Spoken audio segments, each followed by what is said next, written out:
অনেক দিন ধরে মা বলছিল যা গিয়ে চুলটা কেটে, কিন্তু মাঝে জ্বর আসলো, তার জন্য তো একদম বাধ্য হয়ে যেতে হচ্ছে। কেননা মা বলছে যে চুলের জন্য তো জ্বর, চুল বড় বড় আছে আর গোসল করার পরে চুলটা ভালো করে শুকাচ্ছে না, ওই জন্য জ্বর আসে। তো কিছু করার নেই, আমার তো চুল কাটার ইচ্ছা নেই, একদম এত বড় বড় চুল হয়ে গেছে আর ভালো লাগে, কিন্তু কিছু করার নেই, গিয়ে কাটতে হবে। তো তার জন্য আমার ZX-900টা নিয়ে বার হয়ে গিয়েছি।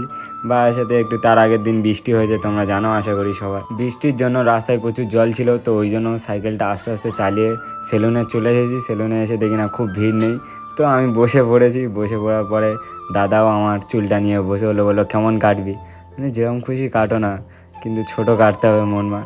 তো আস্তে আস্তে উনি কাটা চালু করে দিল, চুলটা একদম ফাইনালি এইরকম লাগছে, কি ছোট লাগছে, তবুও সেলুনে খুব ভালো লাগছিল।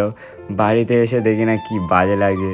আর আমি এই সাইকেল চালিয়ে আস্তে আস্তে বলছিলাম যে বাড়িতে গিয়ে বলবো মা কেমন চুল কাটাচ্ছে, মা তবুও বলবে যে না ছোটো, আরেকটু ছোটো। সেই কথা না বলতে বাড়িতে এসে মাকে জিজ্ঞেস করি মা কেমন হয়েছে, মা বলছে আরেকটু ছোটো করতে পারলি না, এত বড় হয়েছে। কিন্তু মাকে আর আমি কি করে বলবো, অনেক ছোটো কেটেছি, আর হচ্ছে না আমার দ্বারা। তো বন্ধুরা, আমার চুলটা কেমন লাগছে অবশ্যই কমেন্ট করে জানিও। আজকে ভিডিওটা এইটুকু।